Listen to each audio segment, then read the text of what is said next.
సాయంకాల సమయములో సంధ్యాదీపారాధనలో వచ్చును తల్లి మహాలక్ష్మి, వచ్చును తల్లి వరలక్ష్మి. సాయంకాల సమయములో సంధ్యాదీపారాధనలో వచ్చును తల్లి మహాలక్ష్మి, వచ్చును తల్లి వరలక్ష్మి. సాయంకాల సమయంలో దీపారాధన చేస్తే మనకు వరాలను ఇచ్చే ఆ మహాలక్ష్మి మన ఇంట్లో కొలువుంటుంది.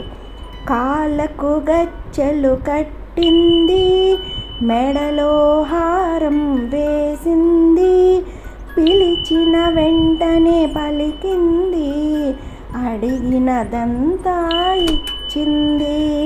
సాయంకాల సమయములో సంధ్యాదీపారాధనలో వచ్చును తల్లి మహాలక్ష్మి, వచ్చును తల్లి వరలక్ష్మి. కాళ్ళకు గజ్జెలు కట్టుకొని మెడలో హారంతో మెరిసిపోతున్న ఆ శ్రీ మహాలక్ష్మి పిలిచిన వెంటనే పలికి మనం అడిగిన వరాలన్నీ ఇస్తుంది.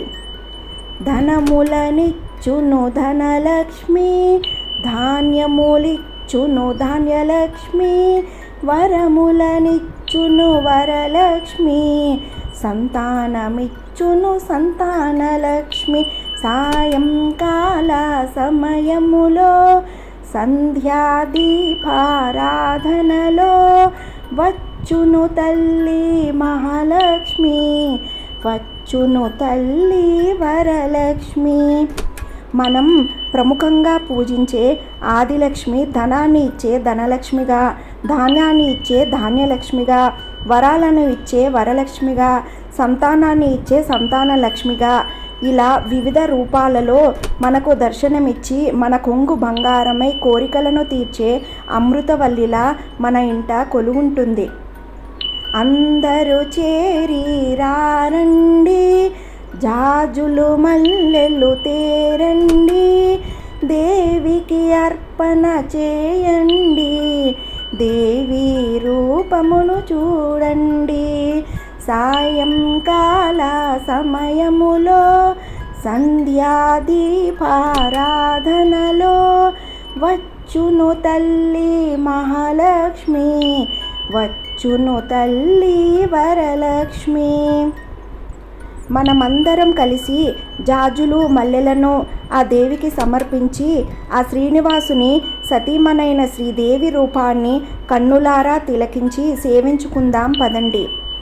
వజ్ర కిరీటం చూడండి, ముత్యాల హారం చూడండి, నాగాభరణం చూడండి, మంగళ రూపము కనరండి. సాయంకాల సమయములో సంధ్యాదీపారాధనలో వచ్చును తల్లి మహాలక్ష్మి, వచ్చును తల్లి వరలక్ష్మి.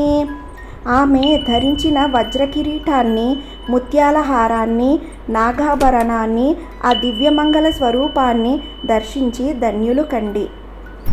వచ్చును తల్లి మహాలక్ష్మి, వచ్చును తల్లి వరలక్ష్మి, వచ్చును తల్లి మహాలక్ష్మి, వచ్చును తల్లి వరలక్ష్మి.